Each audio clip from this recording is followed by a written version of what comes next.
Kwanza mimi nianze kwa kuwapongeza Zablon Singers kwa sababu ya tukio hili kubwa. Kufanya event Mlimani City sio kitu kidogo, na kuwaleta Watanzania pamoja kwa namna hiyo sio kitu kidogo. Kwa hiyo tuko hapa kama sehemu ya familia, sehemu ya watumishi ambao tunatambua mchango wa wenzetu ndani na nje ya nchi. Na kwa sababu hiyo basi naamini wote tunaungana pamoja sasa kuingia huko ndani na kuhakikisha hili jambo linaenda, na tuko hapa sisi pia kwa nafasi yetu ya kuhudumu na kuhudumu pamoja nao. Mlikuwa mkitawaliwa na tuseme kasumba moja mnakuwa mshirikiani mara nyingi. Na mnakuwa kama mna matabaka. Unadhani kama kaka au kama baba matabaka haya yanasababisha nini? Sidhani kama kuna matabaka, na mtu anayesema waimbaji wa shirikiani atakuwa hawafahamu. Kwa sababu ukiangalia tu hiyo picha, hebu angalie, unaiona ina ushirikiano mwanzo mpaka mwisho. Kwa hiyo tuna ushirikiano, ndio maana tuko hapa. Vingine ni mitazamo ya watu, namna gani wanachukulia vitu. Mwingine anaweza kafikiri fulani kwa sababu hajamuona sehemu fulani ya shirikiani, lakini ukweli tunashirikiana kwa nafasi yetu, kwa uwezo wetu, kwa muda wetu ambao tunakuwa tunaupata. Naam. Mara nyingi tunaona kwenye event zenu wasanii wa Bongo Flava wanashiriki. Lakini nie ni ngumu sana kushiriki katika event zenu. Labda nalo hilo unalizungumziaje? Sisi tunafanya kazi ya Mungu ambayo ni kwa ajili ya watu wote. Na tunapoitwa watumishi, maana yake tunawahudumia watu wote. Sasa Bongo Flava wao wanafanya ni muziki tunaita secular. Ni ngumu sana kumuona msanii au mwimbaji wa gospel akaenda kwenye event ya Bongo Flava. Kwanza kutokana na kila anachoimba na maadili yake na namna vitu vinavyoenda, kidogo inakuwa changamoto. Lakini inategemea pia kimeandaliwa kitu gani. Nafikiri umeona siku sio nyingi kuna huyu mtumishi wa Mungu anaitwa nani huyu, alikuwa mbunge, msanii wa Bongo Flava nani, Haule, Joseph Haule kama sikosei, aliandaa nafikiri hapa Mlimani City jambo la kijamii, na wamekuja watu wengi wakiwemo waimbaji wa gospel.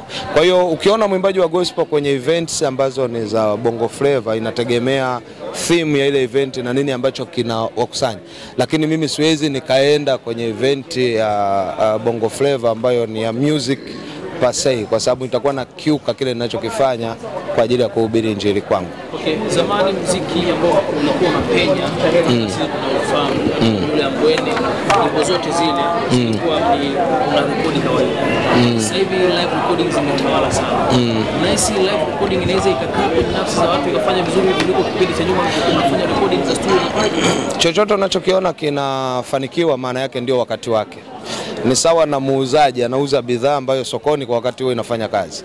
Kwa hiyo nyakati zile zilienda, zimekuja nyakati za live recording, zitarudi pia zile nyakati. Kwa hiyo inategemea na vipindi, na sisi tuko flexible. Lengo letu tunataka tuwafikie watu. Kwa hiyo kwa njia yoyote, iwe kwa live ama kwa production za kawaida za studio, basi tuko flexible kufanya namna hiyo. Cha msingi message ifike, na kutabiri kwamba itadumu au haitadumu ni ngumu sana kuweza kungamua kwamba itadumu ama haitadumu. Itategemea na mazingira. Vizuri sana. Kuna kitu nilikuwa nataka kufahamu. Wakati nyinyi mnafanya muziki zamani, ilikuwa ni kazi ya Mungu. Sasa hivi tumeona unaibuka baadhi ya waimbaji wa gospel wanatengeneza drama. Tunashuhudia baadhi ya conflict mbalimbali kwenye mitandao ya kijamii. Unadhani hii inapeleka wapi muziki wa gospel? Unadhani inaheshimisha hii? Nafikiri tunapaswa kutenganisha kati ya drama na gospel, na sio rahisi kuweza kuchukulia tukio. Kuna mengine ni matukio real, lakini mwingine anaweza kafikiri ni drama. Na kuna mengine sijajua kama kuna hicho kitu kinachoitwa drama, lakini sidhani kama kuna msanii wa gospel anaweza akafanya drama, kwa sababu sidhani kama ina benefit yoyote. Kuna kitu chochote cha maana ambacho kinaweza kikamfanya afaidike nacho. Sawa, hapa Juska tunaona ulishiriki katika miaka 40 na ngapi ya CCM. Watu wakasema da, Issa Ambwene huku nako amekuja, mbona hatukutegemea kama ipo siku Ambwene naye atakuja kujiunga kushiriki katika mambo ya kisiasa. Hili tunalizungumzaje ama tunalikaje? Sawa, labda nikuulize, CCM ni nini? Jibu sasa. Jamani, sisi tunashiriki matukio mengi, matukio ya kitaifa, matukio ya vyama, matukio ya harusi. Sasa nikijibu kila tukio tutakesha, kwa sababu matukio yako mengi. Kwa hiyo mimi ninachoshukuru Mungu kwamba tukio lolote ambalo halitendeshi mtu dhambi wala sio dhambi huwa tunashiriki, ndio maana tuko na hapa pia kwenye mkono wa Bwana. Yes. Kaka Mbwene, wewe ni mkongwe, naomba kidogo nikugusie hili, pengine labda una mtazamo wako. Swala la Goodluck Gozbert kuchukua gari ambayo alipewa na Nabii David, hapo limekaaje? Sidhani kama limekaa kwangu, kwa sababu amechoma na kila mtu ana uhuru wa kufanya ambacho anaona kiko sawa, kama havunji sheria. Kwa hiyo sidhani kama nahitaji kulizungumzia sana, na nikisema si kwangu limekaaje, limekaa kama lilivyokaa na kama lilivyoonekana hivyo basi ndio lilivyo, na mimi nimeliona. Kwa tunamshukuru Mungu. Ulipata nafasi ya kuzungumza na Goodluck kipindi anapitia haya matatizo ama changamoto labda? Na huwa mambo mengine ni private sana ambayo tusingependa kuwa tunaya expose hapa, lakini jua sisi ni waimbaji wa Injili na hii ni familia ambayo tuna issue zetu, tuna mazungumzo yetu, tunawasiliana, na sidhani kama ni sehemu sahihi sana kusema tunawasiliana ama tulizungumza. Hayo yamebaki uvunguni namna hiyo, lakini elewa tu ni familia ya gospel ambayo tuko pamoja katika mambo mengi na tunashirikiana kwa namna hiyo. Mnapata nafasi ya kushirikiana kwenye vitu vingi sana. Kila kitu karibu. Waimbaji wa gospel mnakutana na changamoto nyingi sana ambazo nyingine zinawakuta kwenye kusemwa vibaya, kwenye kuamini imani za kishirikina. Hii ya watu kuaminishwa kwamba waimbaji wengi wa gospel wanaimba gospel sawa, lakini hawawezi kutoboa mpaka wapite kwenye mikono mibaya ya kishirikina.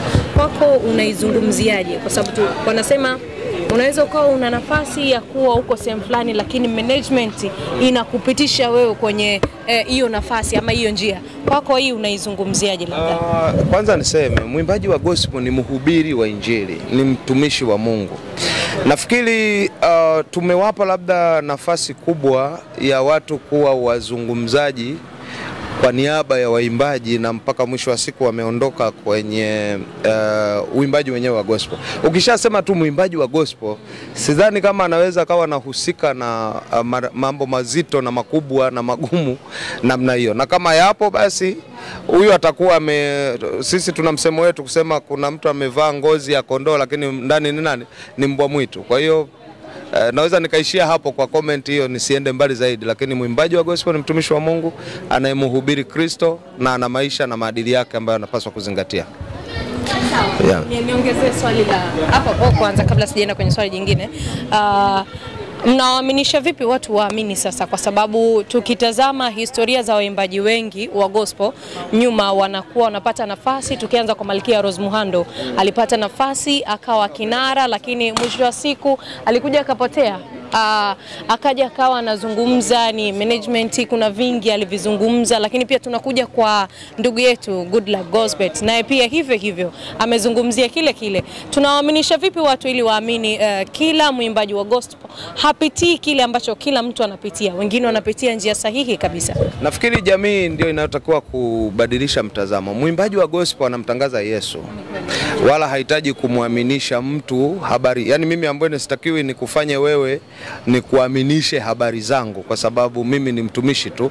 Kwa hiyo kazi yetu ni kuwaaminisha kwamba Yesu ni Mwokozi, Yesu anaokoa, Yesu anaponya, na ndio kazi yetu na ndicho tunachofanya kwenye nyimbo. Kwa hiyo sidhani kama ni sahihi kujadili watu na kusema huyu sijui ilikuwaje, huyu ilikuwaje, kwa sababu hata wao wakiimba, hao uliowasema sijui uliowatuhumu, hawajiimbi wao, wanamwimba Yesu. Ikitokea Yesu akija akakosea, akafanya vibaya, njoo uniulize hilo swali, nitakujibu. Lakini kama ni mtu mwingine wa kawaida anakosea, mtu yote anaweza akakosea, lakini jambo zuri kuliko yote ni kwamba Yesu akosei. Yesu ni mwema, na ndio tunawaambia watu wamwamini Yesu, na wasimwamini mtu, kwa sababu waimbaji wote tunamhubiri nani? Yesu. Sasa nikuongezee hapo kwenye swala zima la tuzo. Ni ili la mwisho tu. Swala la tuzo. Waimbaji wa Injili kuna kanamna fulani hivi kama hatuna tuzo, na kama tunapata basi inakuwa ni 1 kwa 2, lakini tofauti na waimbaji wa nyimbo za Bongo Flava. Kwetu imekaaje hii? Nimetoka kujibu swali la namna hiyo, na haya ni maoni yangu. Sidhani kama ni nia ya mwimbaji kupata tuzo, lakini kitokea mtu anataka kumpa mwimbaji tuzo ampe tuzo na asimuinvolve muimbaji kwenye tuzo kama anafanya kampeni. Nimekuwa na wajibu watu fulani kwamba sikubaliani, huo ni msimamo wangu binafsi, sikubaliani na utoaji wa tuzo wa kuninvolve Ambwene na kutaka nijiandikishe alafu niombe kura alafu nitake watu wanipe tu. Hiyo sio tuzo, hicho ni kinyang'anyiro. Kwa hiyo kama mtu tunathamini watu wanao zinatia moyo. Mimi ukija ukaniambia bwana tumebarikiwa na hii kazi, tunakutia moyo kwa kazi uliyofanya, tumebeba na hiki kitu kama kumbukumbu, nitapokea na nitaheshimu hilo kitu na natamani itokee kwa watu wote. Lakini ukija ukaniambia sijui tunaandaa tuzo, ndio yanazaa sasa maswali kama hayo. Mwimbaji wa gospel hayupo kuimba ili apewe tuzo au apate umaarufu, vingine hivi vinakuwa ni ziada, na hii ndio tofauti ya gospel na muziki mingine.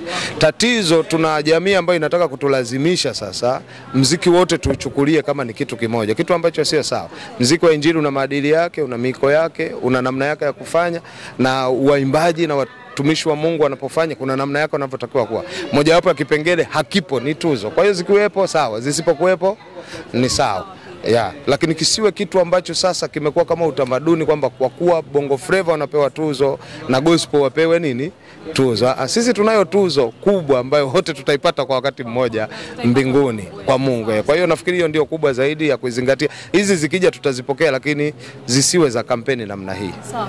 Yes. Sawa. Mashabiki zako wanatamani kusikia mwaka mpya huu tunapata kitu gani kutoka kwa Ambwene? Wajiandae, Jumatatu ya Pasaka kuna jambo linakuja. Ila nitakuwa surprise sisemi ni kitu gani, lakini tarehe 21 kuna jambo linakuja. Kwa hiyo tutaliweka wazi hewani. Mungu awabariki sana.